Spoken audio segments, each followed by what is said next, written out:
What is up, guys? Rich Friend here with another HO scale video, and I just want to say thank you so much for 170 subscribers. It's been about a year and a half on YouTube, and I really was never expecting to hit this many subscribers. I kind of just started it because I had a few friends that did it too, but I just want to say thank you so much for 170. We're 30 away from 200, and yeah, on the road to 200. So that again, I just can't believe that I'm gonna hit 230 more subscribers. But anyway, in today's video, I have another HO scale locomotive roster. So the last time I did it was in, I think, 2019. So I've gotten a lot more locomotives since then. More like DCC, some DCC sound, some not. Anyway, let's jump right into the video and look at the new locomotives that I have on the layout and some old ones. Alright, so first up we got a Atlas Dash 840CW. This is a DCC sound equipped locomotive by Atlas. You can see we got ditch lights on the front. No snowplow. I don't know where the snowplow went. And then got some nice handrails. They're pretty flimsy though. Atlas makes some pretty flimsy handrails on this one. You got operating light up number boards, and then the ditch lights flash when the horn is going. And you have your top-mounted headlights, and then you got. So this is the newer run of Dash 8s. I actually have two of these ones, so I'll show you right now that I have two of these guys. As you can see, I have this one too. So I have an S8366 right here, and then 8376. This one is DC equipped, no DCC, and this one is DCC sound. So I'm working on getting this one put sound in it and everything. But yeah, this is going to be the starting two, Atlas Dash 8s. Actually, let's do a little bit of comparison with the two, because I'm pretty sure this is the newer run, and this is the older run. So as you can see, the newer run has like a more blacked out trim to the windshields. As you can see, this one has more of a white face. The yellow is a little bit more vibrant on this one, opposed to this one, where the yellow is a lot more like darkish yellow, kind of dull, and then they're both updated with the horse head logo. As you can see, that one too. And the back is pretty much the same as the front, no ditch lights, and so yeah, this is the starting two. So let's move on to the next locomotives. All right, so here we have a Kato C44-9W and the Union Pacific scheme. I got this locomotive in 2019, and as you can see, it has a snowplow on it. Kato couplers right here, and then you got ditch lights. This is a DC equipped locomotive. Once again, working on getting this one DCC and sound. And then as you can see, it's like the standard Union Pacific. It's like the first Union Pacific paint scheme, first or second. I don't really know my Union Pacific, but as you can see, there is light up number boards. Sorry, my camera just went a little dark. Light up number boards when it's going, and then turn to the side. You got some, I keep clicking on it, my camera keeps going dark. You got some fans up here, nicely detailed. The handrails are a lot less flimsy than the Atlas. Kato makes some really good engines. There is no interior figures, unfortunately, no dashboard or anything. No lights on the inside like the Atlases are. And then moving down here, you got some nicely, what's it called? Radiators, and then the fan grills or whatever. And then you got your Dash 9 trucks. You see them on, they call it Dash 9s. They're pretty lightly detailed. A lot of just molded stuff. You got no chain over there either. Why is it camera going so dark? And then on the back, you can see that you have your MU hoses and all that. No snowplow on the back like usual. And some nice handrails on the back too. They're very sturdy. And then, yeah, same thing on the other side. But, yeah, and this is the Kato Dash 9. Next up, we got a Walthers mainline locomotive. This is a really undetailed locomotive that I got in 2018. It's like a Gevo ES44AC, I believe. And as you can see on the front, you really have no detail except for your ditch lights. There's no MU hoses or anything down there. All you have is your snowplow and your coupler. So this is a very undetailed engine, no grab irons, regular old plain Gevo. You got some really nice molded detail back here, but it's nothing much.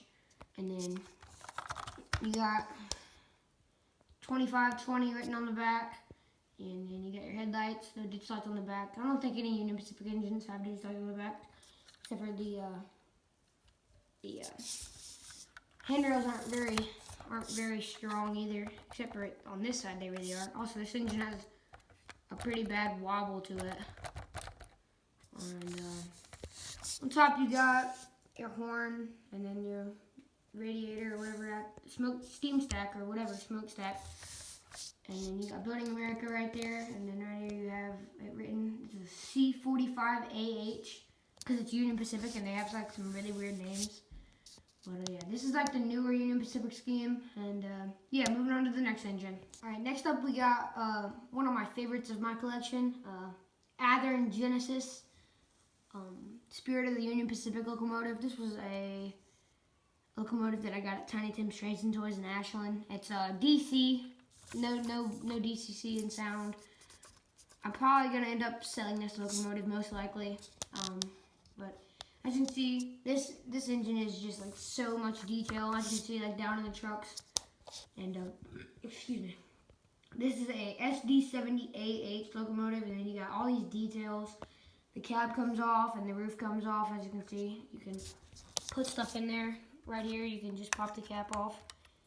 As you can see, and then you got a really nicely detailed interior, and you can just slide the cab right back on when you're done. Just things like that are just so nice with this locomotive. That's one of the main reasons why I love this locomotive so much, but don't love it too much. I mean, it's a beautiful locomotive and everything, but I don't really run Union Pacific. And as you can see, going down the side, you just have a bunch of details. Very nice paint job.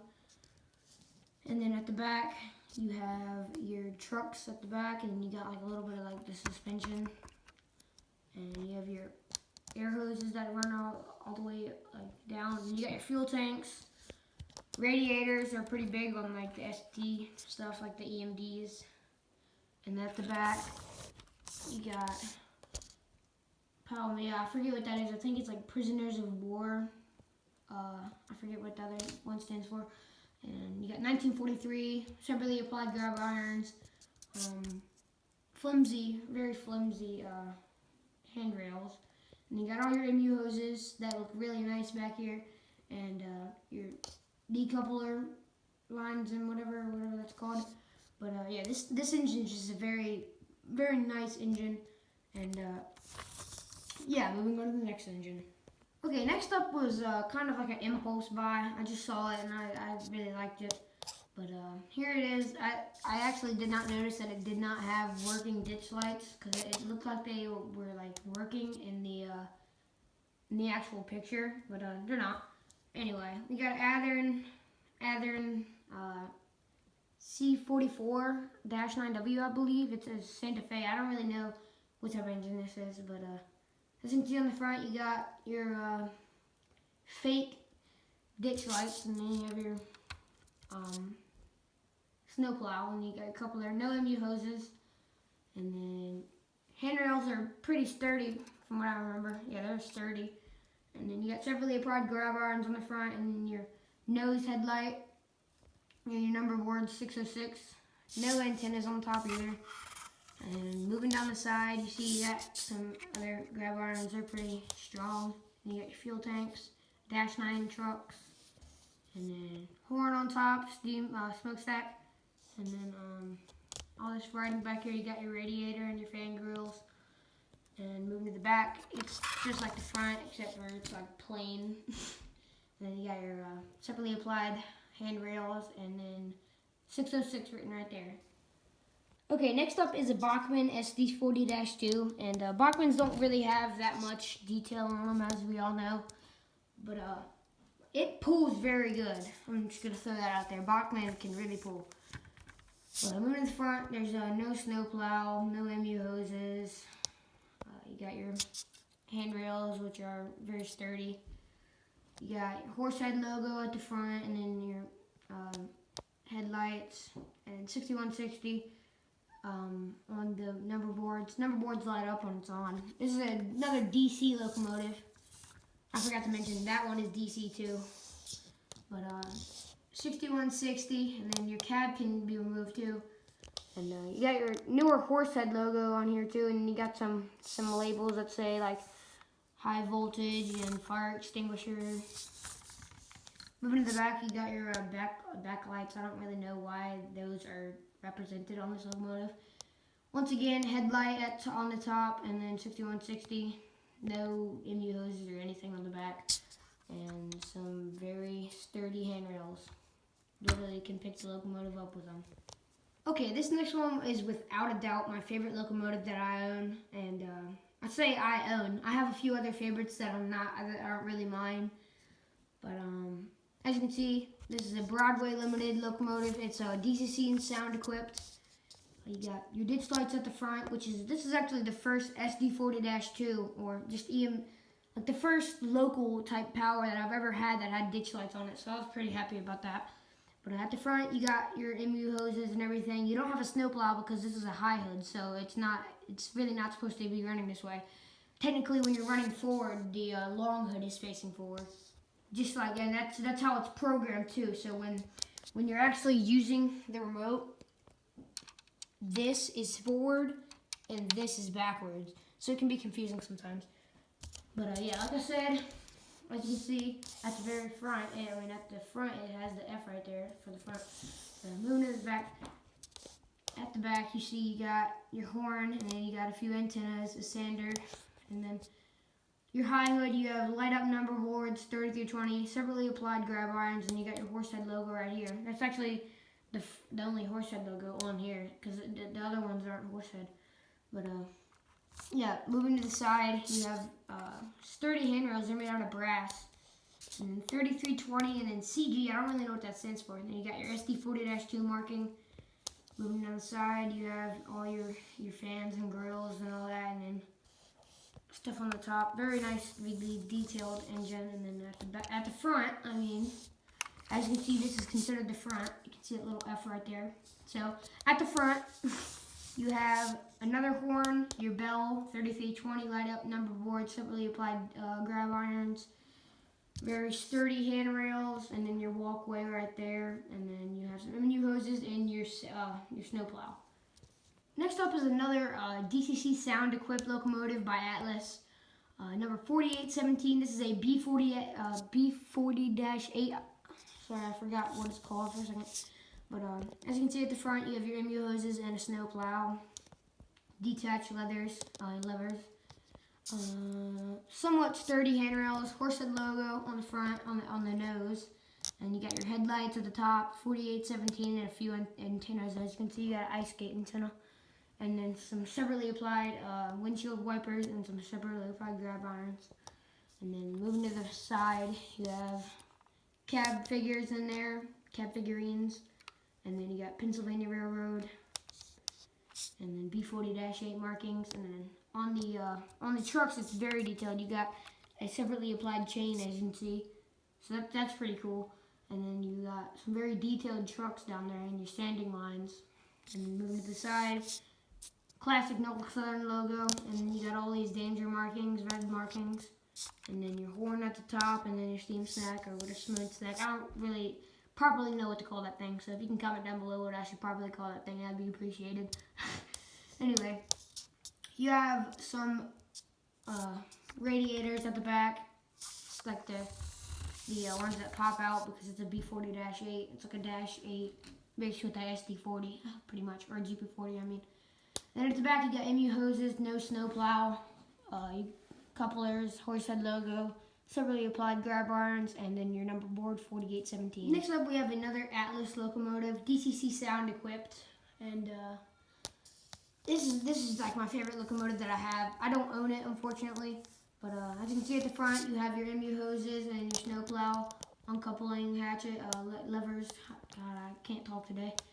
You got some pretty sturdy handrails at the front, and then this is the X-Conrail locomotive, so you have your like little marker lights, X marker lights, and then you have the Horsehead logo, and then 3320 light up number boards, and then you got some nice headlights and then your horn, cab-mounted horn. So moving to the side, as you can see, 3320 NS, and then you got the GP40-2 markings. And you got all your danger markings, and then you got their newer Horsehead logo, which is something that I really like. And moving to the back, you got 3320 number boards, 30 handrails, and noses. And one more thing about this locomotive is I've seen it in real life, and also this thing's horn is amazing. So I'll let y'all hear its horn real quick, just because you need to hear it.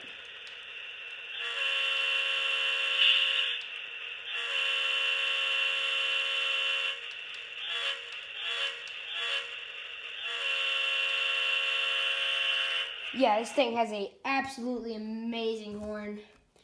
And yeah, moving on. Okay, last but not least, I have another one that I own that is one of my favorites. This is the Norfolk & Western 611 Bachmann DCC and sound equipped. As you can see, this thing is an absolute beast. I can't even fit it on the camera, it's so big. But I don't really know what anything is called on a steam locomotive, so I'll just let you look at this thing. But yeah, like I said, it's a DCC equipped Bachmann. It's a sound equipped locomotive too, and then it has a very nice horn too. So I put a custom. Jeez, I can't talk today. I put a custom decoder in it because I didn't like the way that it sounded. So there's a custom decoder in it. I'll show you where the decoder and everything is. That was a completely wiring, just a wiring hassle. But yeah, I put a custom decoder in it, as you can see right there, because I didn't like the way that the stock Bachmann one sounded. So I'll put the shell right back on. And yeah, so that's gonna wrap it up for today's video. As you can see, I have all my engines right here. And yeah, I hope you guys enjoyed this roster, and hopefully it gets as many views as my other one. Once again, you guys, thank you so much for all the support and subscribers that you guys have given me. I can't thank you guys more. It's always been like a dream of mine to be a big YouTuber. I mean, I know that this is nothing big. 170 is like amateur compared to some people. But anyway, that's going to do it for today's video. Make sure to like, comment, and subscribe, and I'll see you on the next one. Peace out.